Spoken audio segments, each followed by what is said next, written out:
Okay, Bismillahirrahmanirrahim. Assalamualaikum warahmatullahi taala wabarakatuh. Waalaikumsalam. Selamat datang kepada semua ke podcast Sehiruk Erti. Setelah beberapa minggu kita tidak bersua. Jadi alhamdulillah Allah izin kita dapat bertemu kembali. Alhamdulillah. Okay, dah sihat dah? Alhamdulillah makin sihat. Oh, nampak makin. Sama-sama makin sihat kan. Biasalah tu. Dengan kita kata episod kali ni nampak ada peneman baru kat situ kan, mikrofon kelawar. Hebat dah. Kita tak sampai lagi tak tu. Kita cuba. Okey, kita kali ni nak sembang apa agak ya Dan? Kita pun nak Aku santai-santai kan. aku ni aku sebenarnya benda sebab bila kita masuk tahun baru kan. Aku rasa macam benda yang paling banyak mungkin sebab algoritma Twitter aku kot, tapi paling banyak benda yang aku tengok adalah orang suka update lah. Tahun lepas complete berapa banyak buku yang habis kan. Dan dia quite a number lah selalunya. 100, 130, ada aku tengok 140 kan. Dah lah 140, satu print je yang dia ni kan. Satu jenis production je yang dia, print house je yang dia baca. So aku pun macam, aku rasa benda yang mungkin kita selalu terlepas pandang pasal orang yang mungkin baca buku ataupun orang tak baca buku selalu lepas pandang adalah kenapa kita pilih buku-buku yang kita baca tahun-tahun lepas ataupun tahun lepas yang kita baca tu kan. So aku rasa macam it would be nice lah kalau kita boleh sembang mungkin buku apa yang kita baca tahun lepas and apa dia Sum punya, up kan, apa kita dapat dari buku. Sum up tapi tak nak sum up macam superficial kan. Kita nak ni lah, cerita sikit apa yang kita dapat. Macam tu lah. So I think it would be nice lah. Kita pun Hang apa, habis berapa buku tahun lepas? aku 2021 13 lah, lebih kurang 13 buku. 13. Ada buku yang habis awal 2021 2022 kan, tak sempat habis sebelum 2021 tapi kira dibaca kebanyakan kandungan tu kita dapat sebelum tamat 2021 kan, 13 lah. Hang berapa hang? Kan tak kira, terlalu banyak.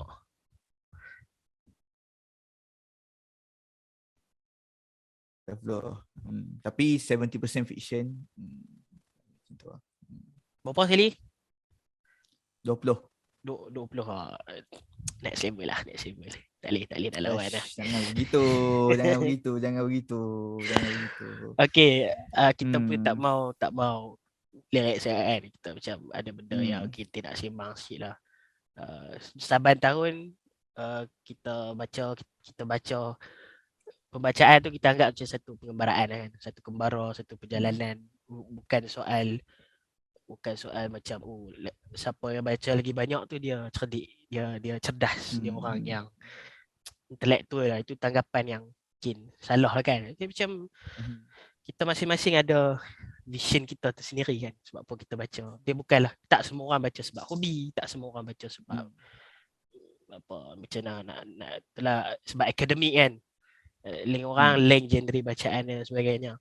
Tapi kalau kita ni lah untuk 2021 ni, kalau hang boleh nak rumuskan lah 2021 ni sepanjang hang baca 20, mungkin tak terhad kepada 20 buku hang baca tu lah, tapi macam kadang mungkin hang terbaca artikel ke apa, dan maksudnya nak kata perjalanan pembacaan hang 2021 tu, apa yang hang boleh rumuskan dalam beberapa ayat lah untuk diri hang sendiri lah.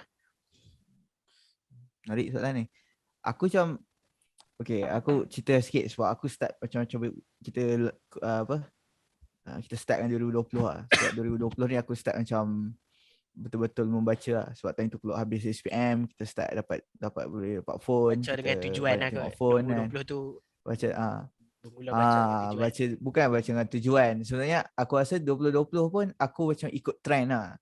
In trend, aku rasa tahun tu algoritma Twitter aku menggerakkan aku untuk aku baca benda-benda yang nampak macam berat, walaupun ni benda macam buku politik buku pasal apa, banyak pasal politik, pemikiran dan sebagainya. Tapi turn out aku rasa aku rasa aku bukan jenis orang yang baca macam tu lah. Aku more tu, aku jumpa atau aku macam curious pasal benda tu, aku baca. So macam tahun 2021 je kau tanya tadi, aku mau into ni lah, fiction. Aku rasa dalam 20 buku yang aku baca tu, aku boleh cakap 60% kot ke 70% tu fiction. Sebab adalah sebab-sebab yang tertentu. Pertamanya aku macam jatuh cinta dengan bahasa sekejap. Dan lepas tu aku Sastra. in lah, lama lah aku in. Sastra lah in particular. Tapi aku macam in tu lama lah. Aku in dengan buku sastra ni lama gila. So macam dalam setengah tahun yang kedua tu memang sastra je aku tibai. Sastra banyak gak duit habis saya beli novel Bakal kan. sastrawan Kalau dah ni. boleh kat Malaysia. Jangan. Cukup. So cerpen pun aku tak pernah tulis. Tapi ceritanya macam aku macam banyak ni lah, bergerak ke arah sastra. Kalau hang, aku macam boleh agak lah kalau hang apa. Tapi tak apa, kita bagi Chan hang cerita dulu. Kita tengok aku punya tanggapan betul tak? Aku tak tahu. Sejujurnya aku pun tak tahu. Macam masih kita, kalau kata masih mencari identiti, tiba. Maksudnya standard kadang-kadang macam orang putih kan yang dah pencin kan, kadang dia pencin dari kerja kan. Selalu kita tengok dalam cerita ataupun vlog. Orang putih yang traveller kan, memang backpacker kan. Selalu pun kadang dia pun macam tu. Dia pun tak merancang untuk berhenti kerja dan travel. Dia travel pun kadang dia tak tahu kenapa dia buat macam tu kan. Tapi dia buat macam tu, yang pasti tujuan asas dia untuk mencari makna lah kan. Mencari makna.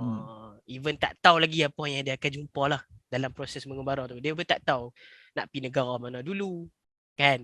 Negara mana dulu, daripada setiap negara ni dia nak cari apa daripada setiap negara. Dia pun tak tahu. Tapi walaupun dia tak tahu, dia tetap mengembara.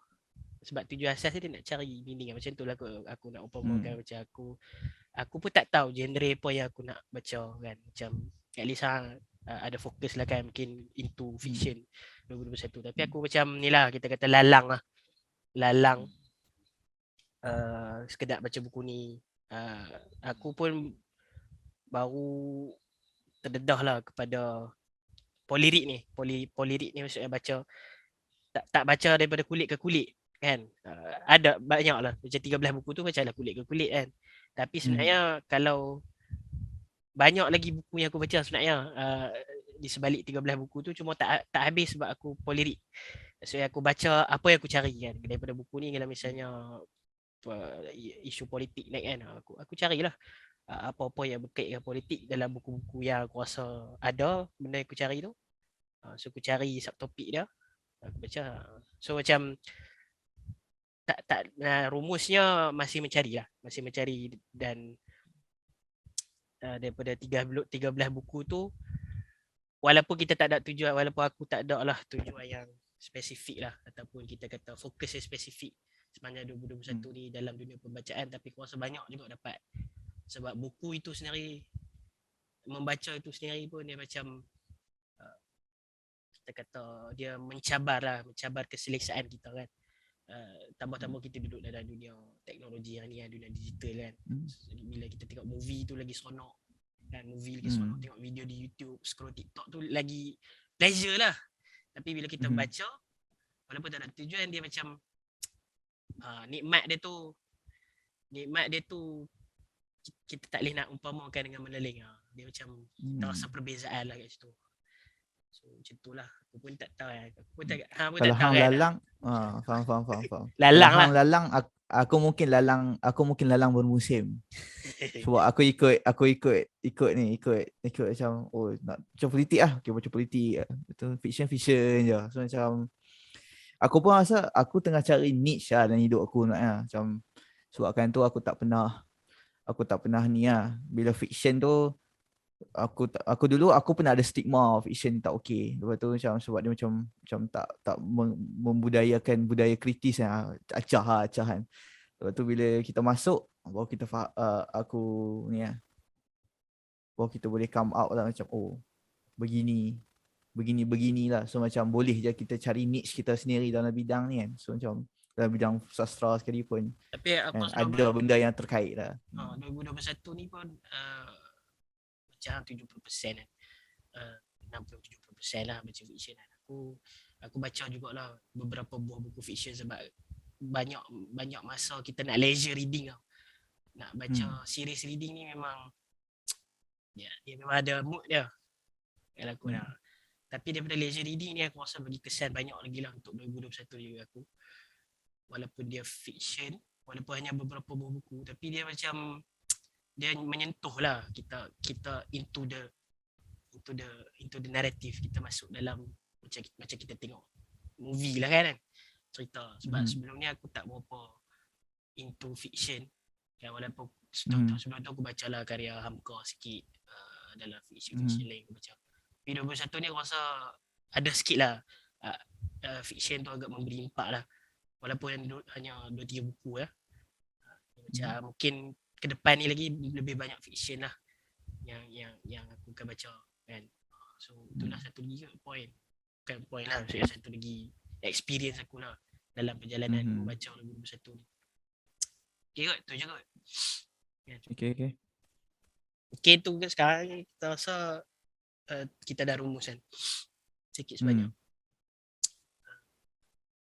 Jadi tak macam kita pun mungkin aku ada buku-buku tertentu yang aku baca kan, yang hang tak baca. Mungkin ada buku-buku yang hang baca aku tak sempat nak baca. Mungkin ada buku-buku yang sama lah kita sempat macam integrate lah. Ada buku yang buku sama yang kita baca.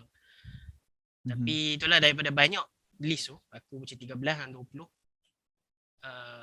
So kita boleh pilih beberapa buku kot. Beberapa buku kan, setiap kali kita, kalau orang ni buat sum up, kita nak sum up semua tak sempat kan. Mungkin kita boleh try sum up beberapa pilihan kita lah.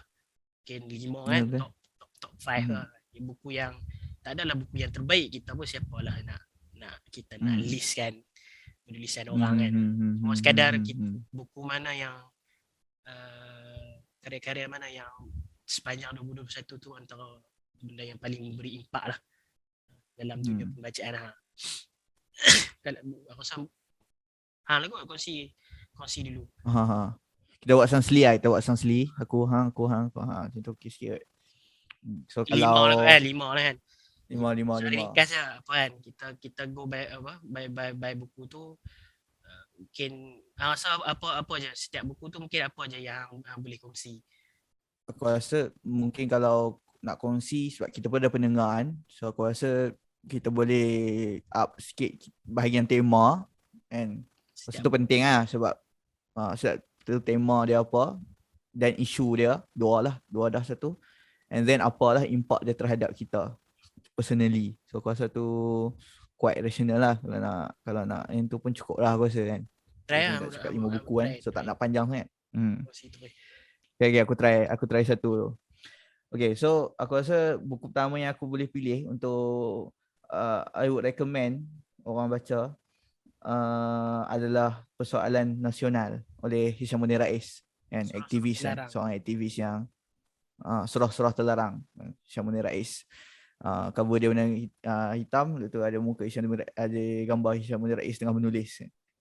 Okay, so aku rasa buku ni menarik sebab waktu tu aku baca buku ni aku baca hujung tahun 2020 sebelum nak masuk tahun 2021, tapi dia habis tahun 2021.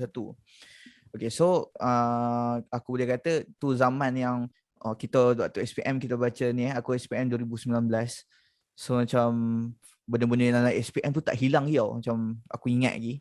So macam bila dan kita bila kita baca buku sejarah SPM tu, politik sebelum merdeka ni ataupun political proses untuk dapat merdeka tu, dia macam terlalu plain tau. Dia macam seorang je main peranan. Tak mau lah beritahu siapa seorang tu kan, tapi merdeka kan. Mudahnya merdeka, macam macam ni je. Macam ada tentatif pula. So macam aku macam senang merdeka kan. Lepas tu aku macam bila baca Hishamuddin Rais punya ni, dia bagi kita satu pandangan yang alternatif kan. Cuma dia bukan buku sejarah lah kan, Hishamuddin Persoalan Nasional ni. Dia tema utama yang sebenarnya dia nak cuba bawa adalah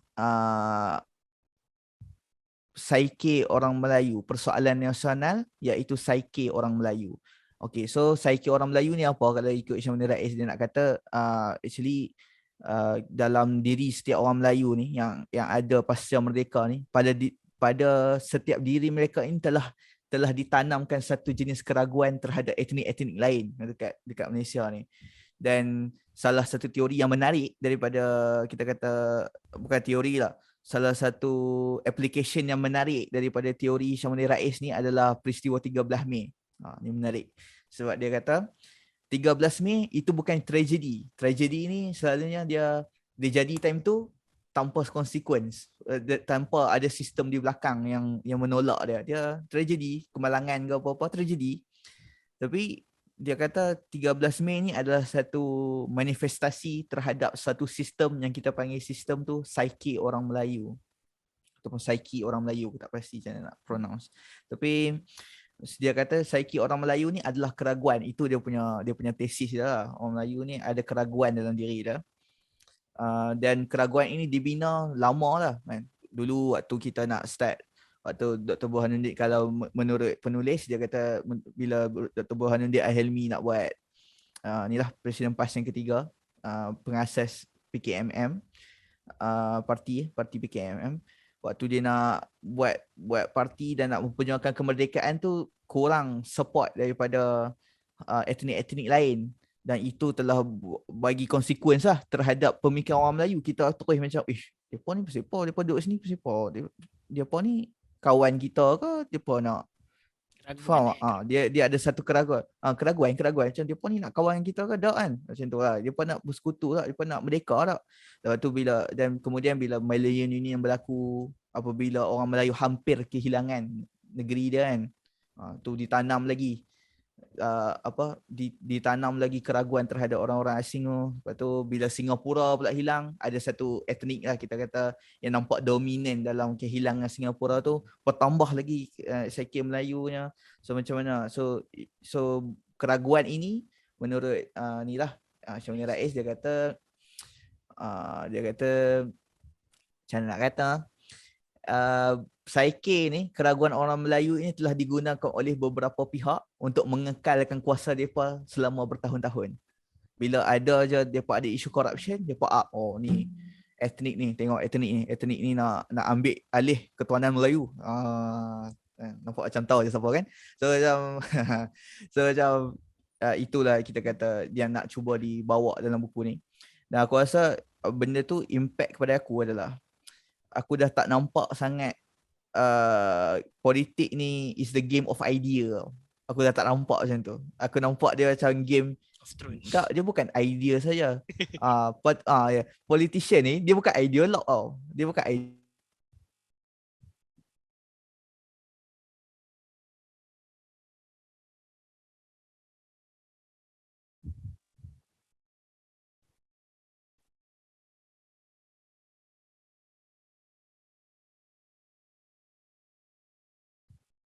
sebabkan perspektif aku berubah sikit lah lepas aku baca buku ni. In sense of macam mana kita tengok politik tu kan. Bagi aku macam tu lah. Tu je kot. Mantap. Aku salute lah buku ni sebab dia macam dia cakap benda-benda sensitif kan. Dia macam dia tanya-tanya soalan macam perlu tak orang Melayu korbankan hak-hak mereka dan sebagainya. Aku menarik lah.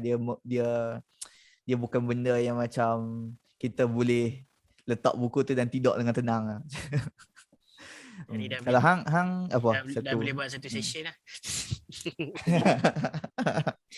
Balik kita jumpa Isyamuddin.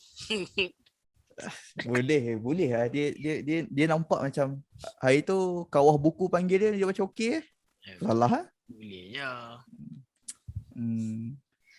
Okay. Hang gerak hang pula. Hang nombor satu. Bukanlah nombor satu dia. Yang pertama yang hang nak highlight. Buku-buku biasa lah. Buku-buku kata apa. Sudahlah. Sampailah kepada orang-orang sastra ni, orang tak layan sangat lah. Senang ni baca buku-buku popular lah. Okay, aku Aku yang pertama ni bukan satu buku. Sebab aku rasa nak rumuskan dia macam combo lah. Dia 2 buku tapi aku nak rumuskan kedua-dua buku tu dalam satu, sebab 2 buku tu interrelated. Dan dia memang penerbitan dia pun, buku ni dia terbit pun dalam satu CD yang sama. CD yang hilang lah oleh Iman Publication. Ditulis oleh penulis yang sama, Ustaz Rizal. So, umur yang hilang yang terawal lah 2. Sekarang keluar yang baru, sisi berakhlak yang hilang kan. Sisi berakhlak yang hilang. So tak masuk lah dalam kumbung ni ada 2, Akibat Agama dengan Seni Berfikir yang hilang. So sebenarnya basically 2 buku ni dia 2 buku yang diterjemahkan dan diulas dalam masa yang sama. So pendekatan Ustaz Rizal ni bagi aku agak unik lah. Dan walaupun buku yang karya yang diterjemahkan tu, yang pertama karya Kertas Kerja, sebuah kertas kerja Dr. Yusuf Qaradawi, Thaqafah Ad-Da'iyah, ataupun kita kata macam Melayunya Thaqafah ni macam harta karun ataupun ni lah, maksudnya harta bekalan-bekalan yang perlu ada pada da'iyah. Thaqafah Ad-Da'iyah, ada kertas kerja 1970-an, lama lah. Dan juga buku Tiba Agama Hilang ni diterjemah dan diulas sebahagiannya, tak diterjemahkan keseluruhannya, daripada buku buku famous lah dalam kalangan Islamis, iaitu Madza Ya'ni. Intima'i lil Islam. Maksudnya apa erti aku menganut Islam. So basically itulah dia dalam masa sama dia terjemah, dia ulas. Dan pendekatan ni dia terjemah secara total ke? Dia terjemah secara total ke? Secara total apa maksudnya? Maksudnya by words. Ada. Tu dia kata dia terjemah dan sama ulas. Sebab kalau kata terjemah secara total tu dah ada kan. Dah ada yang Thaqafah Ad-Da'iyah tak pasti ada ke tak. Bahasa Indonesia ada, bahasa Melayu tak ada. Cuma yang ni dia pendekatan kenapa dia ulas sama yang dalam masa sama dia terjemah ialah tujuan dia untuk bagi nafas baru lah. Sebab bagi penulis substance dua karya ni mungkin dia diterbitkan muncul pada zaman 70-an, 80-an, zaman-zaman ayah-ayah kita lah. Ayah baba, ayah lah kan. Ayah mak ayah kita. Tetapi cuma bahasa dia tu mungkin bahasa yang digunakan, contoh-contoh yang dibawa tu mungkin tak kena, tak boleh nak connect generasi baru.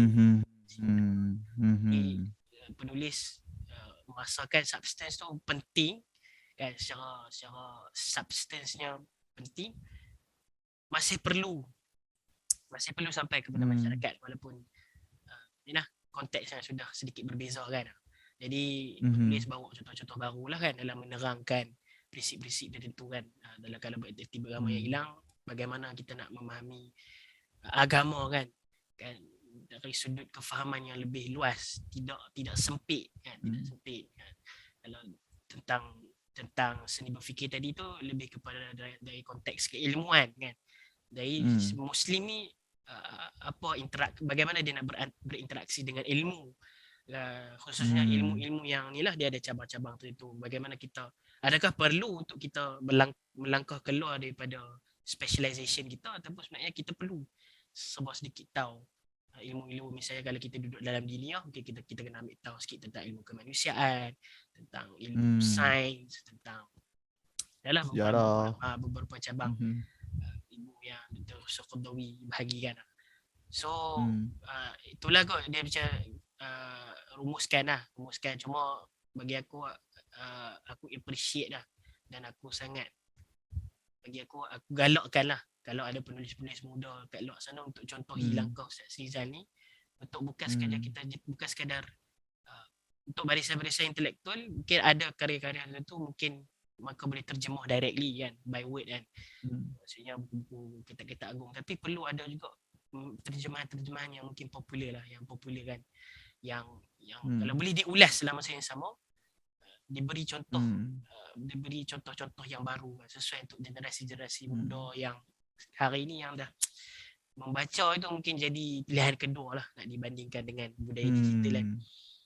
So pendekatan ni sangat penting lah supaya budaya ilmu tu terus disemarakkan, kefahaman tu boleh dipropagate lah kan, kefahaman menarik lagi lah generasi muda lah kan, khususnya nak memahami Islam yang lebih sempurna, supaya kita nak mengelak salah faham dalam agama kan. Ataupun kita kata kalau macam aku suka Ustaz Syahabuddin Ahmad punya moto, dia kata apa dah moto dia, memandaikan masyarakat, memandaikan umat dengan ilmu projek memandaikan umat lah kan. Projek memandaikan umat ni bahawa kita tak nak ilmu itu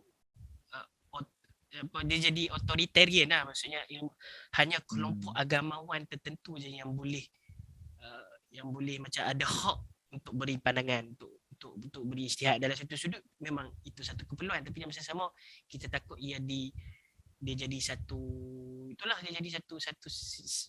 permasalahan yang sistemik kan.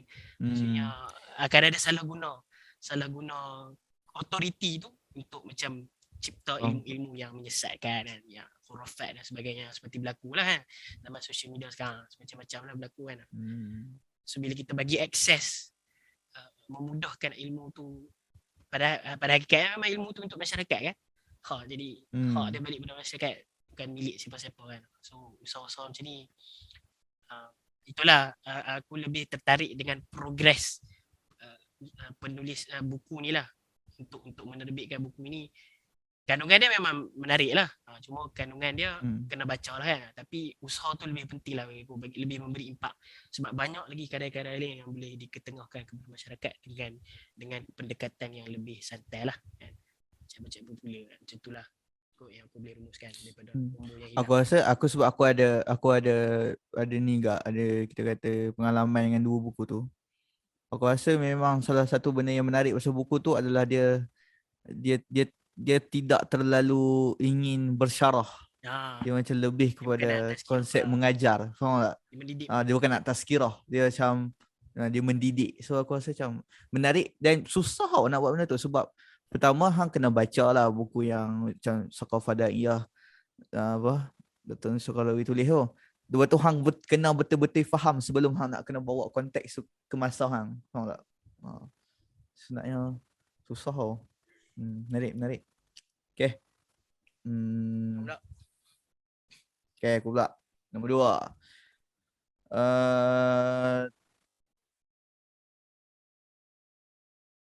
2. Buku kedua aku, tajuk dia Dr. Burhanuddin Al-Hilmi, Putra Kebangsaan Melayu ke Putra Kebangsaan Malaya. Nanti kita check. Tapi sama-sama itu orang tolong check tajuk tu. Dr. Burhanuddin ni apa? Putra Kebangsaan Melayu. Tak silap aku.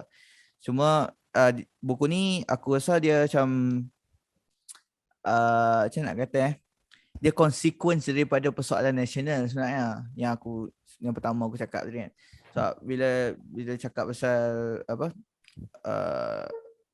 pasal alternatif untuk cara kita lihat politik ni kan politik kaum ni yang dimainkan dengan apa kita kata stigma perkauman ni.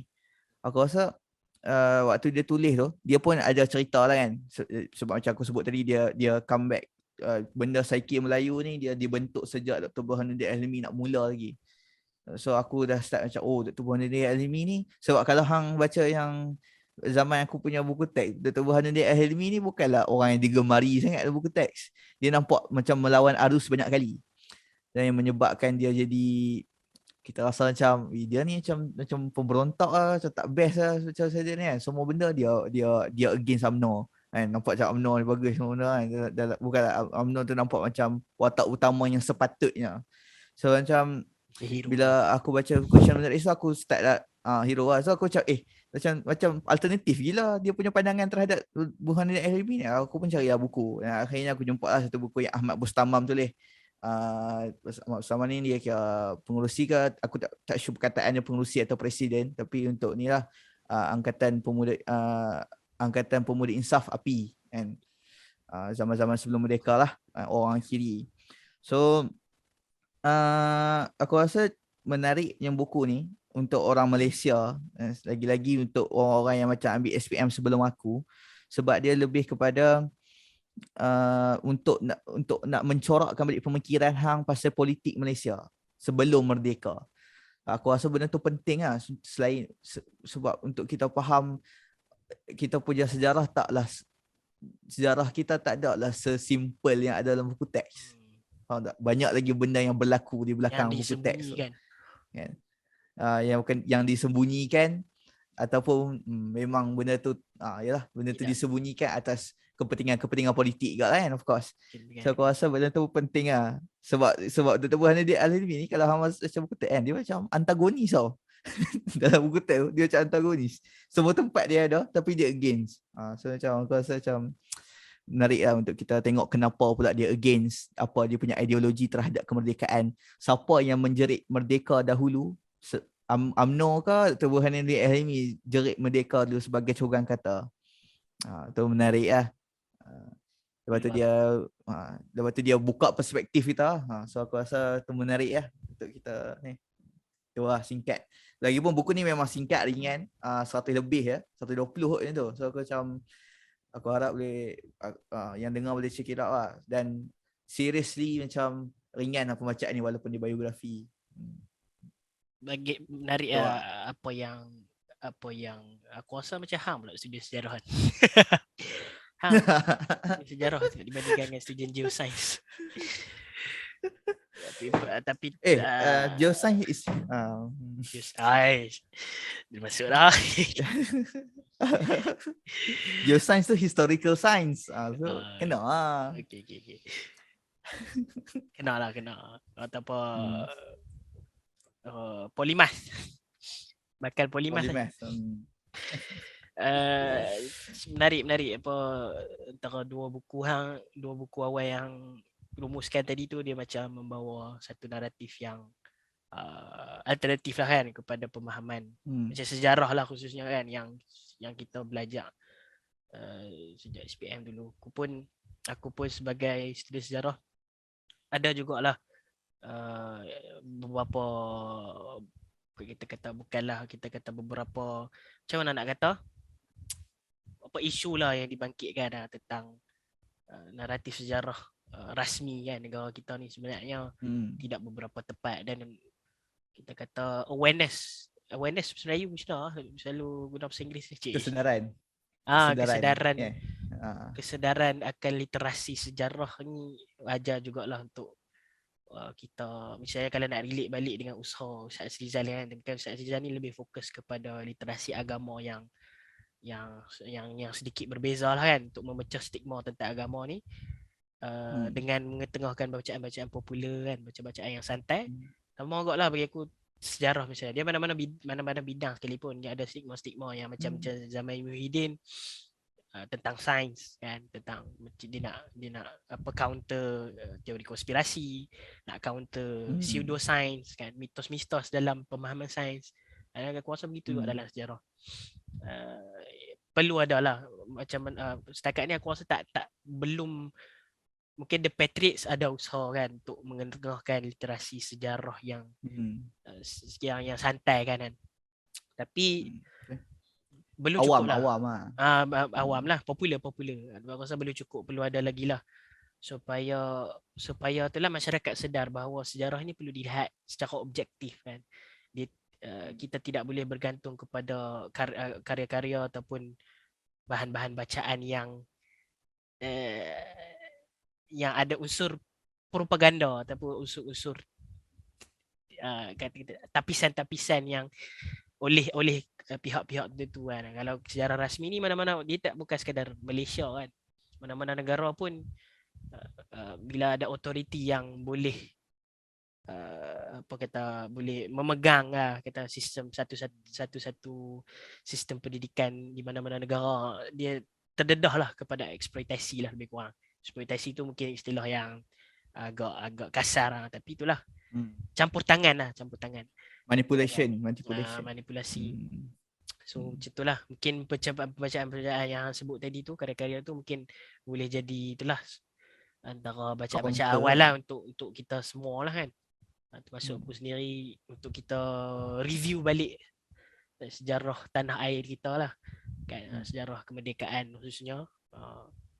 Betul ke apa yang kita faham semua ni? Menarik. Respect. Lepas tu? Okay, kemudian hang pula lah. Aku Tenang. berapa ni aku tak tahu lah. Kalau aku rajin aku 5 lah, tapi kalau aku ni aku buat sedikit mungkin lah sebab buku bacaan aku tak semenarik hang. Janganlah begitu. Tak apa. Okey, bacaan aku seterusnya untuk tahun ni, ini antara bacaan baru lah. Bacaan baru ke genre lah. Niche kan, kita kata niche lah. Niche baru. Yes. Dan dia masuk dalam kategori perbahasan, persoalan ataupun isu yang aku sonok nak tahu lebih, iaitu tentang LGBT. Walaupun sebab dia sebab dia tabu kan, tabu dan dia lebih kepada aku cenderung untuk tidak bersikap prejudis sebelum kita betul-betul faham kan permasalahan ataupun itulah akar sesuatu permasalahan tu sebelum kita nak judge ataupun sebelum kita nak menilai. Tak wajarlah untuk kita macam itulah, macam terus judgemental kan. Macam LGBT ni aku rasa macam itulah, kita kena ambil pendekatan yang sedikit berbeza. Bukanlah maksud kita nak menerima kan. Sama lah menerima ataupun menolak, still kita kena melalui proses itulah, memahami dulu. Kita tak boleh nak menerima ataupun menolak, benda itu akan jadi buta, benda tu akan jadi salah kalau kita tak faham dulu konteks kan. Macam LGBT ni antara persoalan-persoalan yang awal daripada 2019 lagi dia muncul lah kan, curiosity tentang LGBT ni muncul, tentang antara persoalan awal yang LGBT ni adakah ia nature ataupun nurture kan. Cuma di Malaysia ni benda tu masih tabu dan kita kan ada Kementerian Dalam Negeri, so bahan-bahan bacaan berkaitan dengan LGBT ni susah lah untuk dicari. Dan itulah alternatifnya adalah daripada apa yang boleh dicapai internet lah, PDF kan, sama ada beli ataupun yang memang ada yang percuma yang memang dah. So antara sempat yang aku macam tadi juga, macam yang combo siri yang hilang tu kan. Kali ni pun aku mungkin ada 2 buku lah dalam satu tema ni yang aku baca lah sepanjang 2021 ni. Satu yang aku dapat daripada internet lah, iaitu antologi kisah orang kita, penulisan LGBT oleh LGBT, yang nama tajuk penuh dia. Dan dia ni lah sikit je, berapa buku Israel, rasa tak sampai 100. Dia antologi lah, dia gabungan penulisan sama ada esei ataupun cerita, ataupun dia buat ni lah, dia buat macam cerpen hasil daripada kejadian sebenar dia kot, dia tulis. Ada yang renungan. So dia antologi gabungan tulisan-tulisan daripada LGBT sendiri lah, komuniti LGBT sendiri. So dia orang bukukan. Jadi tajuk dia, satu lagi buku aku baca novel lah, novel Stigma oleh Muharrikah ataupun Dr. Aisyah kan. Dan kita boleh kata Dr. Aisyah ni mewakili golongan, sebab banyak juga buku-buku dia yang ke arah kita kata Islamis lah kan, Islami, ataupun kita kata revivalist. Dia macam harakiyah sikit dalam bahasa Arab dia kan. Sebab ada buku dia tentang usrah, legenda budak usrah sebagainya. Tapi narik dia tulis tentang benda yang tabu ni dan jadikan sebuah novel. Serumusannya untuk antologi tu tak ada apa sangatlah yang special. Cuma bagi aku personally, sebab aku pun nak tahu kan, dia satu usaha yang baik jugalah bagi aku untuk komuniti LGBT untuk cuba perjelaskan apa masalah mereka. Sebab kalau dia orang tak usaha cerita kan, walaupun macam mana pun akan diharamkan. Aku bukan nak membenarkan apa yang perlakuan-perlakuan mereka tu. Cuma kita kata kalau mereka untuk dia orang, apa sahaja pemahaman dia orang, apa sahaja perjuangan dia orang, bila mereka usaha untuk menulis, untuk jelaskan kepada masyarakat, itu satu kita kata bagi aku hak mereka lah kan. Bukanlah hak kalau lah mereka nak perjuangkan LGBT sekalipun, mereka kena ada evidence lah, mereka kena ada sebab. Dan aku rasa itu hak dia orang untuk bagi tahu sebab kan. Bukanlah hak untuk dia orang lakukan tu aku terima. Kena beza kan, kena beza kat sini. Bagi aku Macam tu lah. So ini satu form besar dia orang, dan langkah yang baik untuk dia orang. Tapi dalam masa sama dia tak meyakinkan, masih tidak meyakinkan aku kewajaran lah untuk kita kata mereka propagate supaya perlakuan kita kata perlakuan luar tabi'i mereka itu wajar untuk dipropagate lah, maksudnya dibuka kebebasan dan untuk digubal undang-undang untuk membenarkan perlakuan itu, tak memberi keyakinan ni. Tapi dalam masa sama stigma, ada beberapa stigma yang berjaya dipecahkan lah berdasarkan penulisan-penulisan mereka tu, antaranya tentang sesama golongan mereka ni, mereka pun ada kita kata ada isu sesama mereka juga kan, bukan kadang kita anggap komuniti mereka ni macam dalam semua hal mereka akan bersatu tak. Soalnya mereka pun ada certain yang mungkin macam misalnya untuk sesetengah orang yang nak buat keputusan untuk tukar alat kelamin, sesama dia orang pun ada perbahasan, sebab ada orang yang rela untuk tukar, ada orang yang menerima lah walaupun alat kelamin masih stay, tapi mereka rasa identiti mereka tetap yang mereka rasa tu lah. Kalau mereka rasa dia ni perempuan, bukan perempuan. So ada yang macam ada sesama dia orang ni mungkin ada yang tak setuju untuk tukar alat kelamin tu, macam akan pertikaikan lah. Tak molek lah kalau orang yang tukar alat kelamin ni macam propagate untuk tukar alat kelamin, sebab dia jadi macam aku pilih untuk tak tukar alat kelamin, so jangan, so faham tak? So tak wajar lah kalau macam nak propagate semua LG transgender lah khususnya, tukar alat kelamin kan, kebanyakan transgender yang lain untuk tukar sama kan, sebab dia pilih untuk stay dengan apa yang dia ada kan. Sama juga kes untuk yang tukar alat kelamin. Bagi yang tak berani tukar alat kelamin, janganlah halang kami untuk tukar alat kelamin kan, kami pilih macam ni. So dia macam adalah so kita nampaklah sikit gambaran walaupun tak ada lah detail sangat. Kalau macam novel, so dia panjang sikit lah ni rumus lah. Novel tu menarik sebab dia ada message. Message dia dia agak menarik lah, sebab seorang penulis Islamik dia berjaya menceritakan, membawa naratif yang tentang apa yang dilalui oleh seorang ni lah, orang golongan LGBT ni, LG lah khususnya, sebab persoalan identity gender untuk transgender tak disentuh sangat dalam stigma ni. Bukan tak disentuh sangat, memang tak disentuh langsung. Dia persoalan ni lah, persoalan identity gender identity. So bukan gender identity, silap, orientasi seksual, minta maaf. Orientasi seksual, L dengan G lesbian dengan gay. So dia bawa dua-dua, dia menyentuh dua-dua, gay dan juga lesbian, dan ada penceritaan tu berlaku secara eksplisit juga kan. Bagaimana dia menggambarkan perasaan antara dua lelaki dan dua perempuan tu sama saja macam mana perasaan apa kata couple biasalah, lelaki dengan perempuan kan. So macam aku macam agak ni lah, agak tak percaya juga benda tu datang daripada seorang penulis Islamik kan. Tapi bagi aku tu satu benda yang progresif lah, benda yang baik kan, walaupun boleh diperbahaskan dari sudut hukum ke apa sebagainya.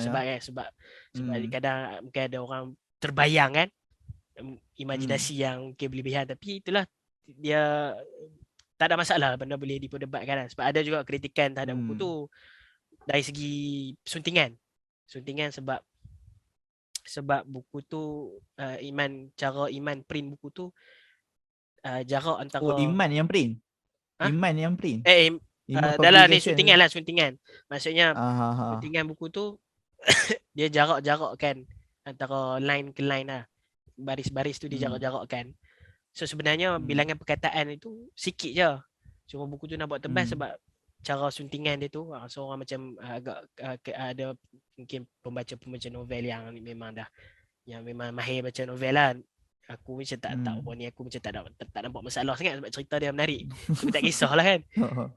Cuma itulah setengah orang kritik lah sebab dia nampak macam manipulate pembeli lah kan. Buku tu sebenarnya ni boleh dinipis kan, tapi sebab mungkin nak tinggikan sedikit kos kan untuk dapat keuntungan, jadi tebalkan. Bagi aku satu sudut bagus juga, sebab bagi orang yang tak biasa baca novel, so dia jadi mudah lah, sebab novel tu muka surat teringan kan, sat je nak alih ke muka surat alih. So bagi aku personally dia macam perfect lah. Perfect. Itulah, sorry panjang. Patutnya simple lah sebab dia tak ada masalah sangat.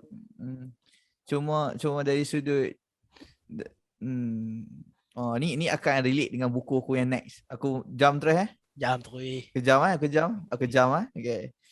So next buku aku Salina, Ismail Said. Sastra lagi. Datuk Suria, nama penuh Datuk Seri Dr. Ismail Said. Okay. So aku rasa aku boleh relate dengan apa kau cakap, sebab aku rasa pertama kita kena bezakan conventional fiction dengan literary fiction. So aku rasa macam beza dia pun sangat berbeza, disebabkan aku dapat aku ada seorang YouTuber, sorry aku tak ingat nama dia, tapi dia selalu dah cerita pasal fiction, kenapa kita kena baca fiction. So, the most important thing dalam fiction adalah untuk kau masuk dalam diri seseorang dan tengok hidup dalam mata orang, melalui mata orang itu. Aku rasa itu benda yang paling penting dalam sastra.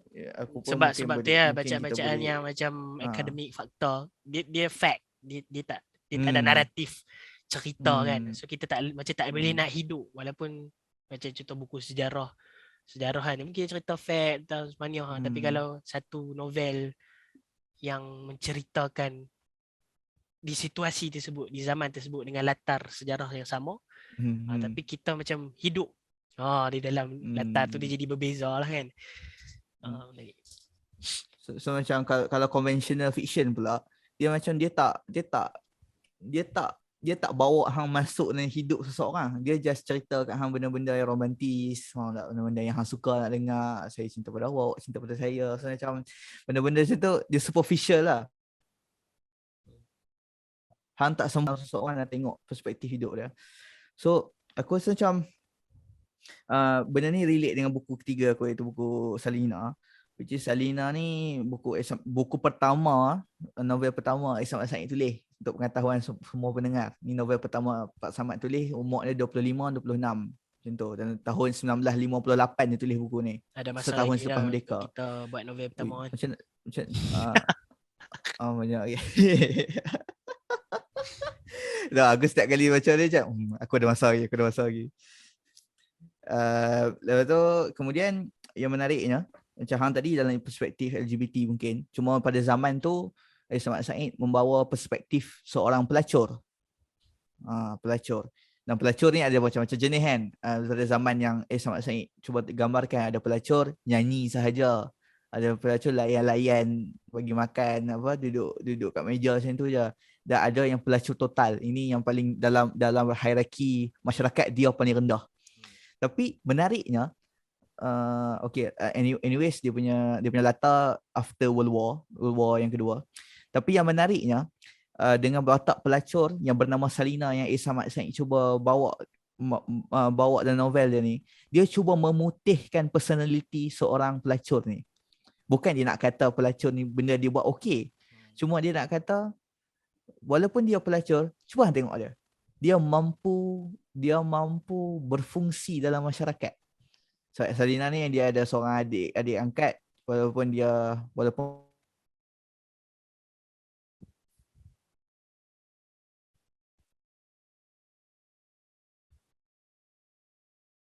setinggan di Singapura, di mana kampung ni asalnya semua kandang kambing. Lepas tu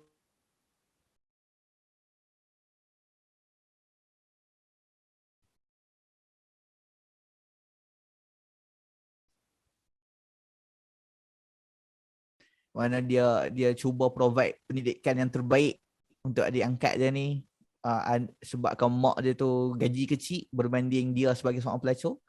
So sebab dia payment by night kan. Dia payment by night. So dia dia mampu, dia cubalah bantu pendidikan seseorang ni. Dan aku ingat dalam Salina dia pernah kata dekat budak tu, satu hari nanti dia tanya budak tu apa cita-cita, dia kata dia nak jadi pelajar arkitek sebab dia nak ubah hidup orang-orang kampung dekat sini. Nampak tak macam mana macam mana Ismail Asyik boleh kata dia macam mana seorang pelacur tu boleh berfungsi dalam masyarakat kan. Dan bila kita macam tu, kita cakap dia ni baik lah maksudnya. So maksudnya, tapi kenapa dia jadi pelacur lah? Kita dah mula tengah-tengah novel tu kita dah start macam tu. Kenapa dia jadi pelacur? Sebab tu di situ Ismail Asyik dah mula. Pertamanya dia nak mula bangkitkan satu idea, melihat seseorang tu, kita perlu melihat seseorang tu daripada background hidup dia berdasarkan pilihan-pilihan yang dia buat sekarang. Kita jangan nilai seseorang berdasarkan benda-benda yang dia buat keputusan. Mungkin Salina jadi pelacur sekarang kan. Kenapa? Sangat Said dia persoalan tu akan pegang kita sampai habis novel. Percaya cakap aku. Kenapa Salina pilih untuk jadi pelacur lah? So aku rasa macam benda tu menarik lah. Sebab dia cuba masukkan diri kita dalam Salina, dan kita jadi faham kenapa Salina ni seorang yang baik. Tapi kenapa end up jadi pelacur? Sebab apa? Sebab dia ada history yang membentuk yang memaksa sebenarnya, yang memaksa dia membuat pilihan yang sekarang. So aku rasa tu menarik lah. Dia relate lah dengan stigma tadi. Cara hang cerita macam hang yang peduli. Tapi menarik lah. Buku ni kita kata kalau ada seorang penulis tu kita ingat antara penulis terbaik dekat ASEAN ni ASEAN, Asia Tenggara ni. Dia kata 2 buku je hang kena baca kalau hang nak memahami sastra Melayu. Pertama Saudaratul Salatin, kedua Salina. Sebab Salina ni dia dah berjaya melalui fasa ujian masa. Dia tulis 1960 kot. 1998 kot basically, sama umur dengan Merdeka, sama umur dengan Malaysia buku ni. Tapi dia mampu bertahan sebab dia ada message dan juga latar yang luar biasa. Luar biasa. Memang dahsyat. Di usia itu Samad boleh buat macam tu memang hebat. Pak Samad dia memang hebat. Yang tu lah. Boleh relate sikit dengan hang tadi. Banyak-banyak. Macam rantaian lah. Rantaian. Menarik. Luar biasa. Okay, so yelah, buku ni luar biasa. Okay, next. Pembaca dia pun luar biasa. Dia pembaca yang luar biasa, buku yang luar biasa, penulis yang luar biasa. Jadi ulasannya luar biasa. Tapi dia bermula dengan novel lah. Sila. Teruskan. Aku nak ringkas ke kot tiga buku yang link ni. Maksudnya sebab aku rasa aku pun takut macam sebab kadang aku takut over explain kan, over rumus lah. Sebab nak rumus tapi macam cerita satu-satu. So aku cerita 3 terus supaya macam boleh rumus lah. Rumus 3 terus ya. Lepas tu nanti next hang pula lah cerita 3 buku baki yang baca tu kan. Aku 3 buku lagi setelah tadi 4 buku lah tadi kan. Sebab aku pun macam aku rumuskan banyak sangat tadi kan. 2 buku. 3 buku ni aku akan cerita berasing-asingan lah. Yang pertamanya buku yang hang juga dah baca kan. Aku rasa kalau hang ulas ataupun hang rumuskan lagi cantik lah, iaitu tentang Islam dan Sosialisme karya Syed Hussein Alatas. Kemudian buku Guru Aini, sebuah novel daripada Andrea Hirata, novelis Indonesia. Dan yang last kali Generasi Kedua Political Islam. Dia ada sambungan ni, tajuk tak lupa lah. Tapi tak apalah, susunan Dr. Zulkifli Hasan dengan Mazli Malik. Okay, Islam Sosialisme ni macam mana nak ringkaskan? Dia tak boleh nak ringkaskan, tapi kita cuba ringkaskan. Secara ringkasnya dia faham. Aku dah baca, aku pun faham. Susah nak ni. Secara ringkasnya macam ni lah. dia cuba memberi respon lah. Ni karya usia atas yang aku rasa memang directly untuk masyarakat. Dia bukan karya akademik. Sebab dia ringan, sangat-sangat ringan. Dan dia macam dia mengutuskan karya ni untuk masyarakat directly membaca, khususnya masyarakat Melayu Muslim lah, di dalam memahami sosialisme yang sudah disalah erti kan, khususnya oleh kita kata tokoh-tokoh tertentu dalam dunia Islam yang dia gelar sebagai tukang-tukang jerit. Tukang-tukang jerit. So misalnya daripada tu lah Abu Alam Al-Dudi, Muhammad Iqbal, Muhammad Asad, dan ada lagi lah beberapa tokoh yang mengupas tentang sosialisme kan. So dia nak memecah lah stigma, ataupun kita kata dia membalas argumen-argumen yang dibawa oleh tokoh-tokoh ni tentang sosialisme yang kita kata secara ringkasnya, yang nak kata sosialisme ni datang daripada barat, dan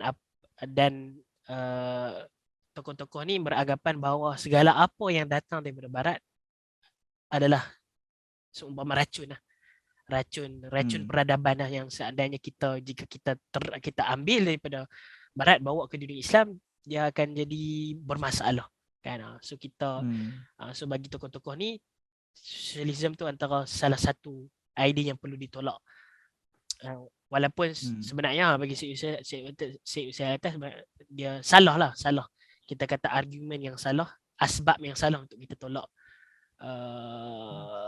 sosialisme ni membabi buta sebelum kita menyemak asal usul apa idea dia apa. So dalam buku ni Syed Hussein Alatas mengupas lah sebab kenapa hujah-hujah mereka itu bermasalah kan, ataupun macam-macam tu lah, kata-kata tak tepat kan. Tidak wajar untuk kita menggunakan hujah-hujah tokoh-tokoh ni untuk menolak, untuk jadi anti kepada sosialisme kan. Aku rasa kan boleh urai lebih, kalau nak tambah sikit boleh kan. Secara ringkas macam tu lah. Dan dia buku ni dibahagi 3 bahagian lah. 2 bahagian awal tu memang seputar Islam dan sosialisme. Belah kali tu dia ada juga selitkan kritikan terhadap Dr. Mahathir. Yang tu juga untuk sosialisme. Lepas tu untuk Guru Aini, di novel. So itulah dia kan aku sebut tadi 2-3 novel aku baca sepanjang 2021. So ni antara novel yang seterusnya. Dia prequel. Dia buku cerita dia adalah sebelum novel Orang-Orang Biasa Andre Hirata. So buku Guru Aini ni menceritakan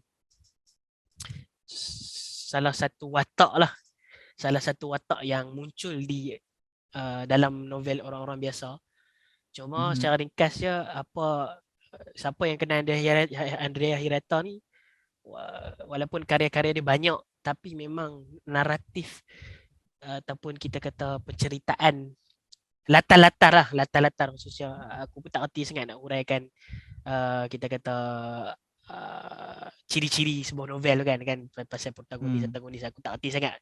Sebab aku bukan pembaca novel yang tegar, tapi yang aku boleh rumuskan, nak kata latar-latar yang digunakan oleh Andrea Hirata ni dalam kebanyakan karya-karya dia memang lebih kurang sama, iaitu dia cuba membawa kita melihat dunia dari perspektif orang-orang miskin, orang-orang kampungan, kita kata golongan-golongan kita kata yang kurang ni lah, kurang bernasib baik kan, yang terceruk di pulau-pulau yang terpisah lah dari dunia moden dan sebagainya. Tapi untuk Guru Aini dan Orang-Orang Biasa ni, dia fokus tentang pendidikan lah, golongan yang tidak bernasib baik ni lah. So kalau Orang-Orang Biasa dia fokus kepada pelajar itu sendiri, tapi Guru Aini ni fokus kepada guru, yang maksudnya pendidik maksudnya usaha seorang ni lah, watak pendidik ini bertungkus lumus keluar daripada zona selesa untuk mendidik golongan-golongan yang tidak bernasib baik di Indonesia lah kan. Dan yang last kali untuk buku last aku lah, yang terbaik, yang ni agak niche yang aku target jugalah untuk baca, itu berkait dengan politik. Tapi sebab politik tu luas, So mungkin aku Hmm. sentuh sikit lah macam sebahagian lah tentang politik. Itu buku yang berkait dengan ni lah, politik dan pandangan perspektif politik itu daripada kacamata Islam lah kan, perspektif Islam.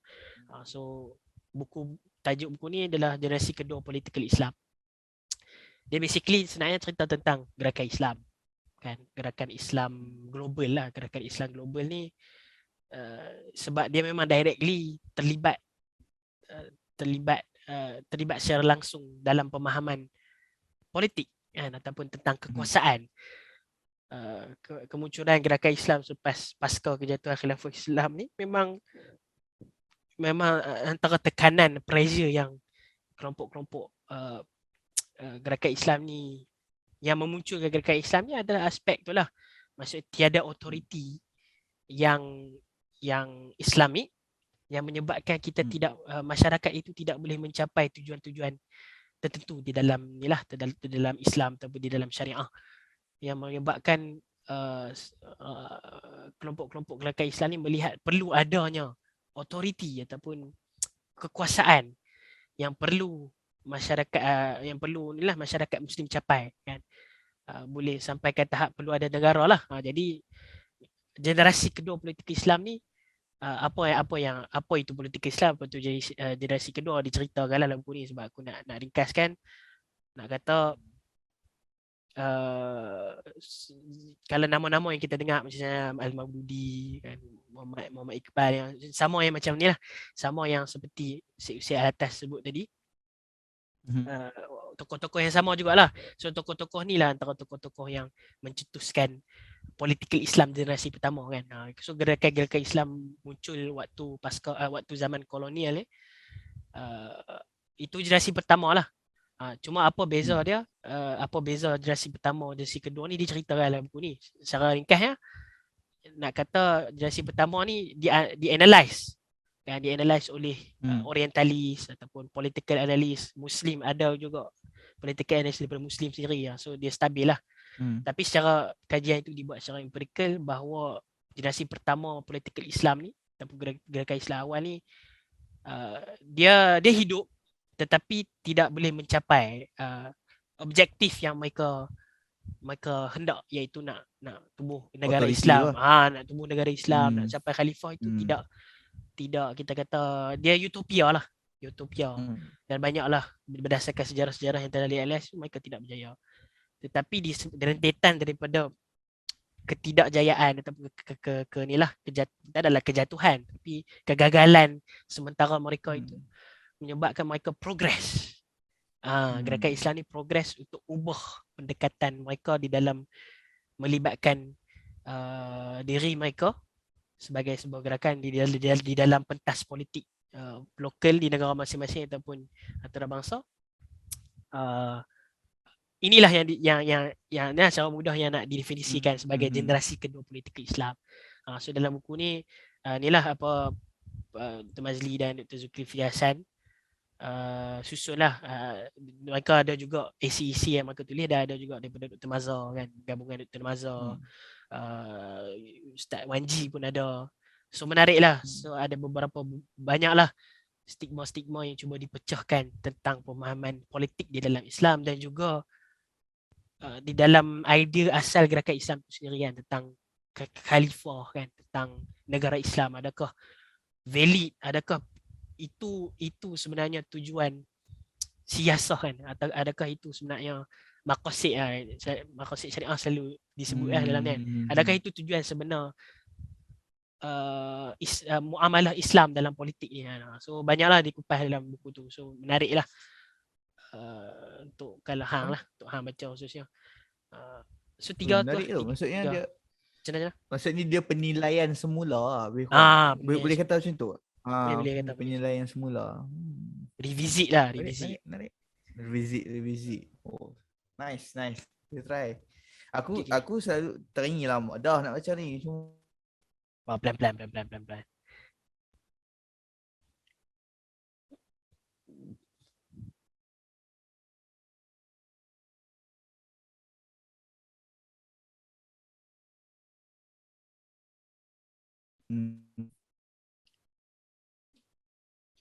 Okay. Okay.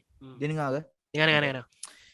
Okay, so aku pergi nombor 4 aku Tu aku pergi nombor 5 aku terus. Okay, ni simple je sebab buku ni aku ada sebab kenapa aku nak kena jadi simple. Okay, so buku keempat aku adalah buku Cinta Hari-Hari Resuhan oleh Faisal Tarani. Cinta Hari-Hari Resuhan, mengingatinya sekadar menambah rasa bersalah. Ni menarik lah buku ni. Okay, kenapa menarik bagi aku buku ni? Pertama, kalau macam Ismail Said tu dia lebih kepada realism lah bagi aku. Dia macam nak menggambarkan sebuah situasi masyarakat yang real. Tapi Cinta Hari-Hari Resuhan dia cuba nak menanggapi satu benda yang historical, which is dia ada dua latar dalam novel ni iaitu latar pertama adalah kebangkitan mahasiswa ataupun aktivism mahasiswa 1974, mungkin hang tahu kot kan, yang zaman-zaman cogan kata para mahasiswa ni mahasiswa menggugat kan. So itu satu latar yang unik lah bagi aku sebab zaman lah tak ada lah. So kita tak dengar lah nak cakap politik dalam kampus ni, tak ada lah kan. So cara aku rasa menarik.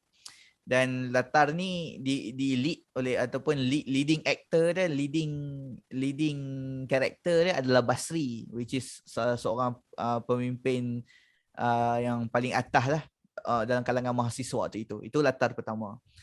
Kemudian kita pergi pada latar yang kedua, iaitu latar pertama tadi 1974, zaman-zaman aktivisme mahasiswa. Latar kedua, dia bermula dengan Basri berada di London tiba-tiba. Dan waktu dia zaman mahasiswa tu dia ada seorang nama perempuan, nama budak perempuan tu Tengku Valiza, yang kekasih dia. Lepas tu waktu latar London ni tiba-tiba kita disajikan dengan Basri yang ada Basri yang dah agak tua kan sebab dah 20 tahun berlalu. Lepas tu dia ada kekasih lama. Dia ada kekasih baru. Dia ada kekasih baru yang agak muda. So dan yang persoalan dia yang paling kita akan ada nanti dalam bila baca novel ni. Aku cakap particular gila sebab aku tak mau spoil sebenarnya. So susah sikit. So macam mana Faisal Tarani dia nak link dua latar yang berbeza ni. Faisal Tarani bagi aku dia agak best. Dia punya banyak novel aku baca sebab dia ada dua latar masa yang berbeza. Lepas tu macam mana dia nak link kat ujung. Okay.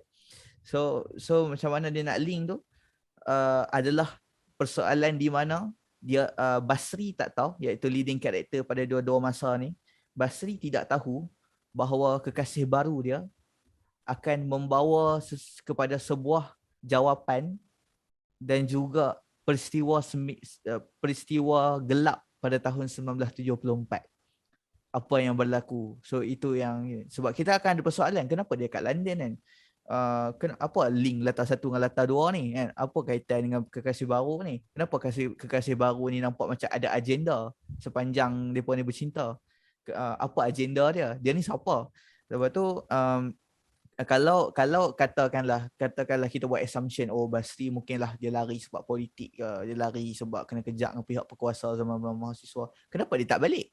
Kan? Dan itu persoalan yang paling tinggi. Kenapa dia tak balik? Kalau ya pun dia kena halau daripada negara, kenapa dia tak balik? Dan sebab dia kan mahasiswa hebat, kenapa dia tak balik? Okay, so dia membawa kepada persoalan sebenarnya apa yang mahasiswa perlu dalam sepanjang perjuangan selain semangat dan juga idealism.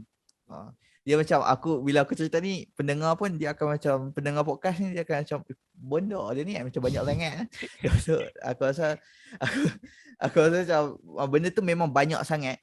Dan itu yang menarik pasal buku ni sebab dia, kalau Ismail Said tu dia macam dia passion nak bercerita dia macam dia nak cerita rumah tu macam mana Mamat tu nak buka pintu saja 5 muka surat dia serta. So dia lebih kepada itu. Tapi kalau Faisal Tarani ni dia lebih kepada nak plot, dia plotting. So aku rasa benda tu, dan Faisal Tarani dia seorang anak murid 4 tahun dia belajar menulis dengan Ismail Said. So ada kita boleh nampak. So keindahan Ismail Said itu ada, tapi dia datang dengan semangat orang baru yang nak plot. Itu yang menarik tu. Sebab tu aku cerita ada 2 latar macam mana dia nak link nanti. Apa tiba-tiba boleh sampai London tu kan, daripada duduk dah Mamat ni anak pesawah study UM. Zaman tu memang ada UM je pun. Macam mana tiba-tiba boleh sampai London? Kenapa tak balik? Kan mahasiswa hebat kan? Kenapa tak balik? Macam tu lah dia punya ni. Aku tak mau cerita panjang, takut spoil. Okay. So yang kelima, last untuk yang ini, untuk adik beraku. Daerah Zeni, Ismail Said. So disclaimer aku rasa kalau pendengar-pendengar ni korang macam contoh hampa ataupun korang ni macam tak pernah nak baca sastra-sastra. Aku sebenarnya tak sure kan baca Ismail Said. Sebab aku rasa macam dia ni macam dah agak orang yang perlu kesabaran yang tinggi lah untuk hampa baca. So aku prefer hampa start dengan ni. Cuma kalau hampa dengan seteran ni, tapi kalau dari sudut aku, kalau hang betul-betul nak tengok keindahan bahasa, setakat yang aku dah baca novel-novel Melayu ni, kalau hang nak tengok keindahan bahasa, hang kena baca Daerah Zeni oleh Ismail Said. Sebab dia macam, aku tak boleh nak terang weh, tapi dia macam, ya Tuhan, macam ni aku punya bahasa boleh jadi. Macam, uish, dahsyat gila. Macam, aku macam sepanjang novel tu, even though dia just cakap pasal politician ni, tengah cakap kat atas pentas, aku boleh tersenyum seorang-seorang.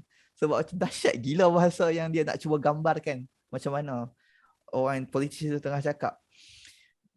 Dan latar, itu pertama lah kenapa hampa kena baca Daerah Zeni ni.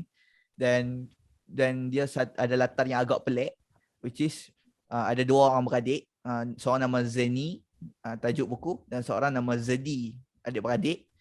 Mereka baru kehilangan seorang ibu, dan disebabkan kehilangan seorang ibu tu, ayah mereka Lazri, iaitu seorang novelis, depressed. So aku boleh relate sikit lah benda ni kan. So aku macam pernah ada di point tu hampir kan. So macam dan siapa yang ada depression wajib baca buku ni, sebab dia macam bagi tahu satu terapi. Dan tapi ayah depa ni masalah, depa tak pernah nak cerita kat depa apa masalah yang ayah dia sedang lalui. So disebabkan ayah depa novelis, depa ambil satu novel ayah depa yang paling baru, so depa baca sama-sama, dan untuk depa tengok ada tak benda yang ayah dia sedang alami tercermin pada novel ini. Itu yang menarik. Sebab dan dia membawa pada satu filosofi lah, di mana sebenarnya bila hang menulis, hang tengah tulis pasal condition hang. Faham tak? Hang berfikir dan sebagainya. Aku baca sikit lah yang Ismail Said tulis kan. Baca cerita pasal novel tak baca kan. Tak baca Ismail Said tulis apa. Okay, dia kata Ismail Said kata ni Lazri bercakap seorang-seorang. Dia cakap bila aku menulis, aku bercakap kepada diriku sendiri. Perasaan semacam itu yang aku inginkan. Kepada dirimu, kau tak akan mampu berdusta. Walaupun bercakap kepada orang lain kau berdusta, kata Lazri Meon. So aku rasa macam itu benda yang aku sebenarnya aku praktis sampai ni, iaitu bila kita menulis, kita boleh cakap dengan diri kita dan kita boleh articulate apa masalah kita.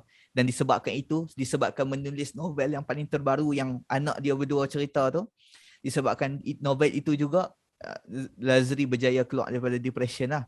Tapi itu bukan ending of the story lah, panjang lagi. Tapi bagi aku dia plot bukan sebab untuk hampa baca lah novel ni. Novel ni memang untuk hampa untuk dapat wisdom bahasa. Pertama bahasa, kedua bagi aku wisdom lah. Macam banyak gila quotation yang hampa boleh ambil daripada Ismail Said dalam ni, tu letak ke Instagram hampa. Sebenarnya kan Instagram kan dia gambar macam tak ada relate sangat dengan quote kat bawah kan. Tapi macam aku rasa ni menarik lah, nak cari quotation untuk Instagram menarik kalau apa nak cari dalam quotation yang berkualiti adalah quotation yang kita jumpa daripada pembacaan buku orang yang quote. Itulah orang yang buat quote tu sendiri, daripada kita Google quote. Kebetulan dia tulis. Betul. So inilah tu sekiranya penutup lah yang aku rasa menarik lah. Cuma Daerah Zeni, macam aku cakap, aku tak sure kan siapa-siapa yang macam nak start dengan novel baca. Tapi boleh lah try, kalau nak try. Murah je pun, tak aku RM30 je. Okay, tu je lah. Harga wang tu sebenarnya murah lah untuk kita boleh miliki karya yang sehebat tu. Sebaik itu ditulis. Memang kalau hampa beli, lah ni dia ada print baru Kalau hampa duk tengok YouTube aku tunjuk sikit. Dia ada print baru. So print baru ni ada gambar Samad Said lukis, ada muka dia. Kira sign dia. Sign dia. Betul. Dia lukis. Lepas tu ada tulislah sikit kenapa dia tulis novel ni dan sebagainya. Berbaloi hampa beli print baru ni. Tu aku cakap. Dan ni memang Samad Said punya tulis tangan. Tu menarik lah. Dia punya ucapan awal tu. Baca kan. Gila lagi. Ya, tu je lah. Umur pula aku cakap kan. Dah lah. Aku lama ni. Ya, nak bagi adik kita dua-dua lama. Dah. Minta maaf lah kalau yang duk dengar ni. Kalau kami syok sendiri sini lah kami. Kalau kami berbual. Biar kami duduk dalam dunia kami sendiri. Tak apa. Rawasan 2 jam habis. Tak sampai. Okay lah. Tak sampai sejam. Macam tu lah kita apa kata kalau bagi pendengar yang macam setia dengar sampai ke sini kan, mungkin dia merasa dia pun ada sisi kenikmatan dia kot untuk itulah untuk bersama kita kan sampai ke sini. Tak apa kalau ada orang yang sikit-sikit pun tu pun satu dia curious lah. Dia curious. Tapi aku cuba improve lah kot kita punya podcast kali ni. Kalau kita post kat YouTube untuk letak time frame tu, dia ada time frame tu kan, untuk bantulah kita pun buku kita kupas buku apa kan, supaya orang pun betul track lah. Kalau kita post 1.5 jam tu sikit sangat lah. Kita sendiri pun tengok podcast orang belum tentu tengok 1.5 jam daripada habis kan. Kita apalah time frame tu akan membantu lah. Kalau kita boleh, kita dah sikit banyak dah rumuskan awal tadi 2021. Kita perincikan sikit lah buku-buku yang antara yang banyak memberi impak gitu dalam sepanjang perjalanan pembacaan kita 2021.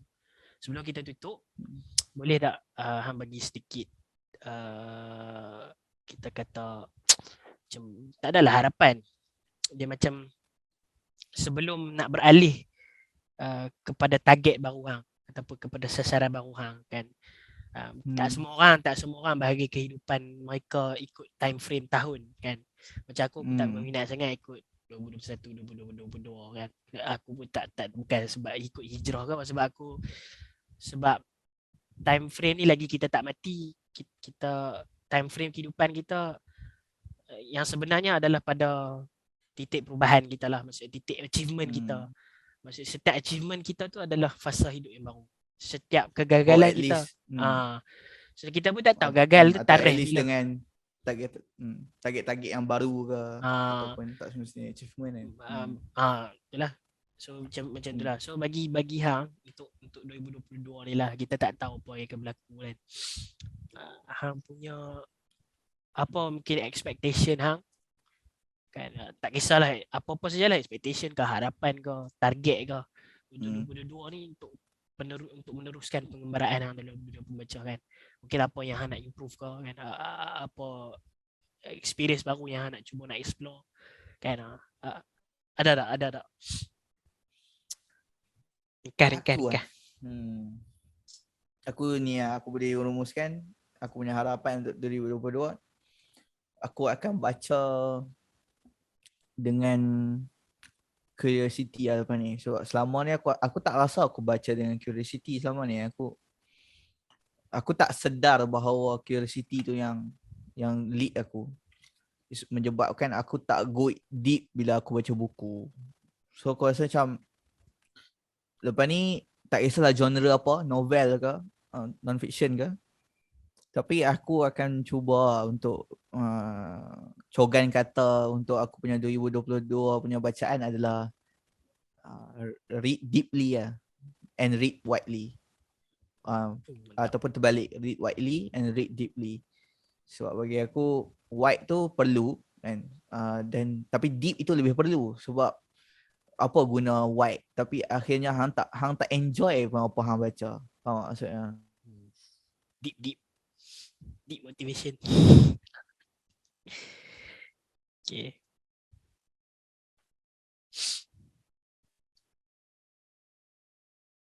Read widely, read deeply. Sebenarnya benda ni datang pada Allahyarham Tunku Aziz. So aku harap kita boleh ni lah sama-sama kan, pendengar kita sama-sama kita cuba lah read deeply ni sebab dia tak senang kan. So macam kita boleh, semua ada cara masing-masing, kita cubalah. Aku pun akan cuba benda tu lah. Tak kisahlah genre apa pun. Okay, tu je lah. Hang? Aku firstly, walaupun tak semua orang ada target, maksudnya by angka kan, tapi aku letak jugalah angka untuk progress lah. Sebab angka aku tak banyak. Tapi memperbanyakkan baca tu pun satu, dia akan bagi kesan lah kan. Walaupun ada setengah buku yang kita baca deeply, ada yang leisure, ada yang macam itulah dia ikut mood kan, dia ikut keadaan. Tapi angka tu bagi aku, untuk aku personally, dia tak semua orang kadang boleh track dengan angka kan. Tapi angka tu bagi aku agak signifikan juga lah untuk aku track progress aku daripada masa ke semasa. Mungkin aku target 30 lah. 30. Mungkin tahun ni lebih kurang 15 aku kan, walaupun 13 tu habis. Tapi kalau kata kita kampuikan pembacaan yang aku macam polirik tu kan, baca sekat-sekat tu, 15. So mungkin dua kali ganda lah, lebih banyak 30 lah. Dan mungkin fokus utama aku akan teruskan sebab satu, kita nak track progress. Tak nak, walaupun akan cuba pelbagaikan genre, akan banyak kali lagi baca fiction. Cuma fokus pembacaan aku akan fokus kepada itulah yang pertama, politik Islam tu sendiri, sebab memang aku into that lah. Lagipun memang seiring lah dengan perjalanan akademik aku next semester kan kat UIA. Satu politik Islam dan satu lagi tentang sejarah tu sendiri lah. Sejarah tu sendiri. Mungkin apa-apa yang anda baca tu kan, aku nak review balik lah kan tentang sejarah kemerdekaan sejarah Malaysia khususnya. Dan tapi nak rumuskan 2022 ni, aku harap aku nak progress, maksudnya sebelum sampai 2023 lah at least, ataupun paling kurang progress lah, tak capai pun at least aku nak mula beranggapan bahawa membaca itu adalah, sementara aku tak kahwin dengan seorang manusia lagi, aku nak berkahwin dengan praktik membaca tu. Maksudnya kegiatan membaca tu adalah peneman, bukan buku peneman tu masih aku belum cukup.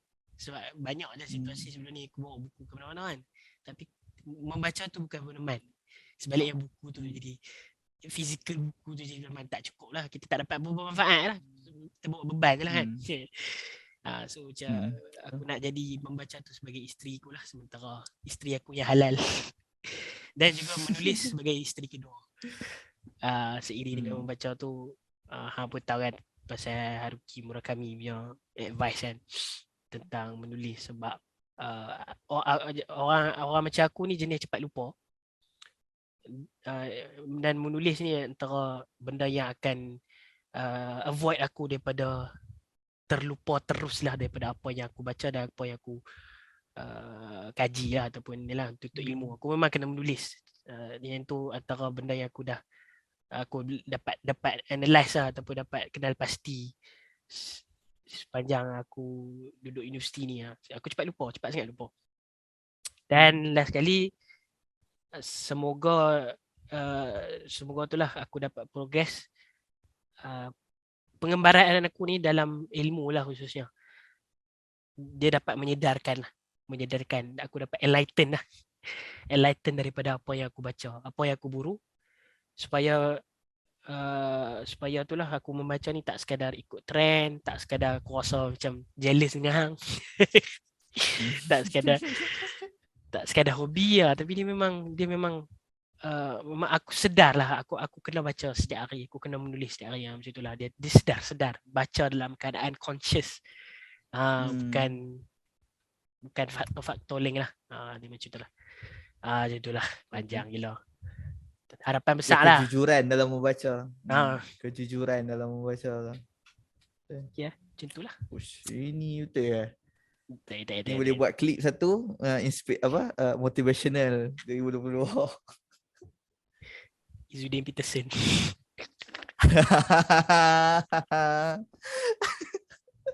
Aduh, dia betul. Dia Fasha. 13 rules. Surat. Terus 13 rules for life. Tambah satu. Tengok video Izzuddin.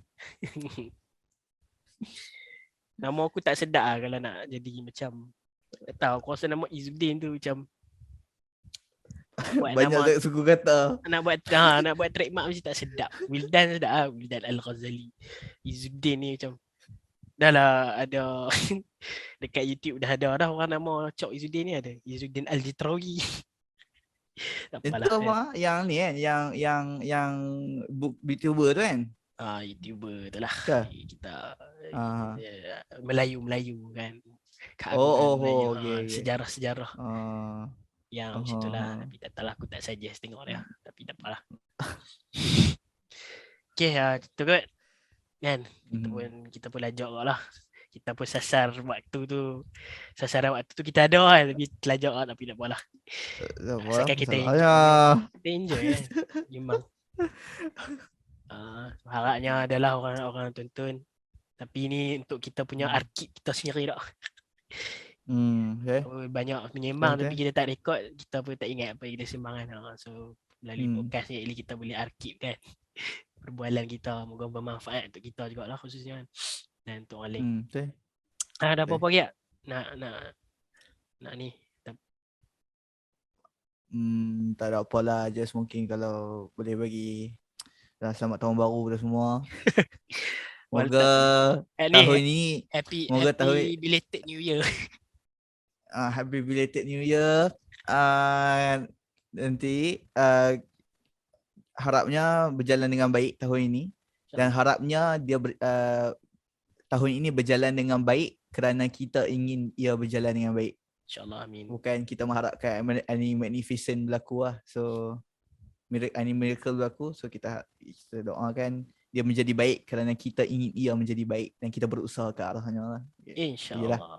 Okay. Tu boleh kira sum up lah. Terima kasih kepada Wildan. Itulah bagi kita luang masa untuk sembang dan record untuk ni lah. Jadi lepas ni kalau kita ada masa lagi kita gencarkan lagi kita punya channel podcast ni yang kesunyian yang merindui kita walaupun Syok sendiri dia rindu kat lah kita kan. Betul. Itu dah kalau ada masa lagi kita Syok sendiri lagi. Boleh jadi hobi. Okay, mungkin next ni kita akan sembang perkara-perkara yang lebih menarik lah. Mungkin kita sentuh isu pula kan. Isu macam selama ni buku kan. Dengan buku awal dulu kita sembang pasal pengalaman kita dengan buku. So kita sembang pasal satu tajuk buku. Sekarang kita sambak buku. Next ni mungkin keluar sikit kan daripada zone tu kan. Mungkin ada benda menarik kita boleh. So itulah. Terima kasih kepada yang mendengar. Sama ada di YouTube ataupun di Spotify. Itulah kalau sudi subscribe kami pun tak ada interest apa-apa untuk kami hanya memberi konten tu berdasarkan apa yang termampu, bukan tak ada interest untuk apa duit ke apa kan. So subscribe, like, share tu moga bermanfaat sampailah kepada yang lain. Jadi minta maaf kepada semua kalau ada masalah teknikal ke ataupun ada masalah tak faham apa yang kami bualkan, boleh komen, boleh sampaikan apa kritikan ataupun penambahbaikan yang boleh kami lakukan untuk kita semua insya-Allah. Sekian daripada kami insya-Allah. Billahi taufiq wal hidayah. Assalamualaikum warahmatullahi taala wabarakatuh. Ciao, masih semua. Assalamualaikum. Assalamualaikum warahmatullahi taala wabarakatuh.